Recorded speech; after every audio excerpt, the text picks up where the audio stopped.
भारत माता की विद्यार्थी शक्ति गुಡುಗಿದರೆ विद्यार्थी शक्ति गुಡುಗಿದರೆ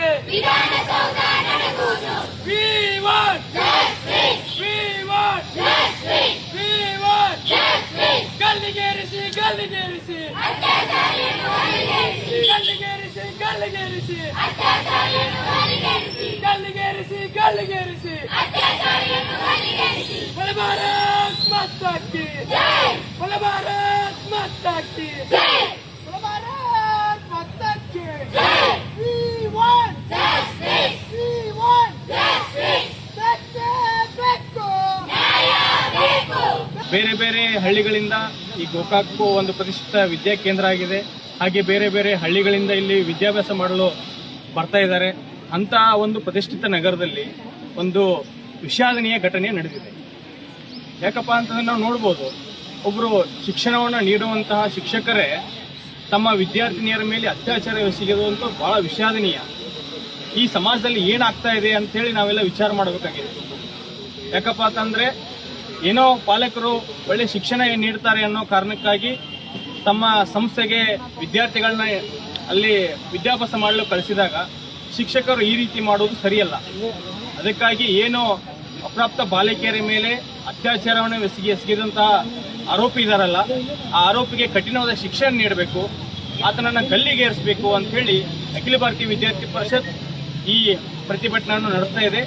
ಪಾಟೀಲ್ ಅಂತಕ್ಕಂಥ ಒಬ್ಬ ಶಿಕ್ಷಕ ಒಂದು ಇಬ್ಬರ ವಿದ್ಯಾರ್ಥಿನಿಯ ಮೇಲೆ ಅತ್ಯಾಚಾರವನ್ನು ಮಾಡಲಾಗಿದೆ.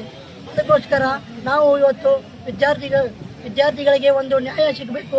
ಆ ವಿದ್ಯಾರ್ಥಿನಿಯರಿಗೆ ಏನಾಗಿದೆ ಅಂತ ಅಂದ್ರೆ ವಿದ್ಯಾರ್ಥಿಗಳಿಗೆ ನ್ಯಾಯ ಸಿಗಬೇಕಂತ ಹೇಳಿ ನಾವು ಇವತ್ತು ಅಖಿಲ ಭಾರತೀಯ ವಿದ್ಯಾರ್ಥಿ ಪರಿಷತ್ತಿಂದ ನಾವು ಹೋರಾಟವನ್ನು ಮಾಡಲ್ಲ. ಇಲ್ಲಿ ನವೋದಯ ಕೋಚಿಂಗ್ ಸೆಂಟರ್ ಅಂತ, ಪ್ರಗತಿ ನವೋದಯ ಕೋಚಿಂಗ್ ಸೆಂಟರ್ ಒಬ್ಬ ಶಿಕ್ಷಕ ಶಿಕ್ಷಣ ಕಲಿಸೋದು ಬಿಟ್ಕೊಟ್ಟು ಏನು ಸಿಕ್ಕಿದ್ದ ಒಂದು 10-11 ವರ್ಷದ ಇಬ್ಬರು ಬಾಲಕಿಯರ ಮೇಲೆ ಅತ್ಯಾಚಾರವನ್ನು ಒದಗಿಸಿದಂಥ ಸುದ್ದಿಯನ್ನು ಕೇಳಿ ಬಂದಿದೆ.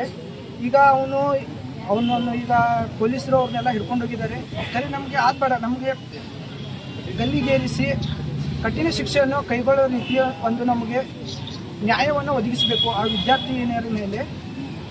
ನಗರದಲ್ಲಿ ತಾವುಗಳ ಶಿಕ್ಷಣ ಸಂಸ್ಥೆಗಳಿಗೆ ಭೇಟಿ ನೀಡಿ ಈ ತರಹದ ಘಟನೆಗಳು ಜಾಗೃತಿ ಮೂಡಿಸಬೇಕೆಂದು ಈ ಮೂಲಕ ಕೇಳಿಕೊಳ್ತೇವೆ. ಧನ್ಯವಾದಗಳು. ವಿಜಯ ಗೋಕಾಕ್.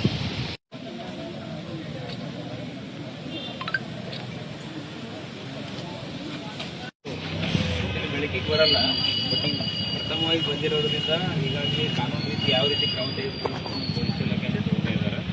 ಸೊ ಅದಕ್ಕೆ ಏನೇನು ಸಾಕ್ಷ್ಯಾಧಾರಗಳು ಬೇಕು ಅವರ ಹಂತದಲ್ಲಿ ವಿಚಾರಣೆ ಮಾಡ್ತಾ ಇದ್ದಾರೆ. ಈ ಥರ ಆಗದ ರೀತಿ ನೋಡ್ಕೋಬೇಕಂತಂದ್ರೆ ತಾವೆಲ್ಲ ಏನು ಮನವಿ ಕೊಟ್ಟಿದ್ದೀರಿ, ಈ ನಮ್ಮ BO ಜೊತೆಗೆ ಚರ್ಚೆ ಮಾಡ್ಕೊಂಡು ಯಾವ ರೀತಿ ಸಂಘ ಸಂಸ್ಥೆಗಳು ಶಿಕ್ಷಣನ ಈ ರೀತಿ ಕೋಚಿಂಗ್ ನಡೆಸ್ತಾ ಇರ್ಬೋದು ಅಥವಾ ಅಲ್ಲಿ ಸಣ್ಣ ಮಕ್ಕಳು ಕಲಿತಾ ಇರ್ಬೋದು, ಆ ಒಂದು ಇದಕ್ಕೆ ಎಲ್ಲರಿಗೂ ಯಾರ್ಯಾರು ಇದ್ದಾರಲ್ಲ ಅವ್ರಿಗೆ ಒಂದು ಕಾನೂನು ರೀತಿಯಲ್ಲಿ ನಿಯಮಾನುಸಾರವಾಗಿ ಯಾವ ರೀತಿ ನಾವು ಕ್ರಮ ತೆಗೆದುಕೊಳ್ಳುವಂಥ ಒಂದು ಕ್ರಮ ತಗೋತೀವಿ.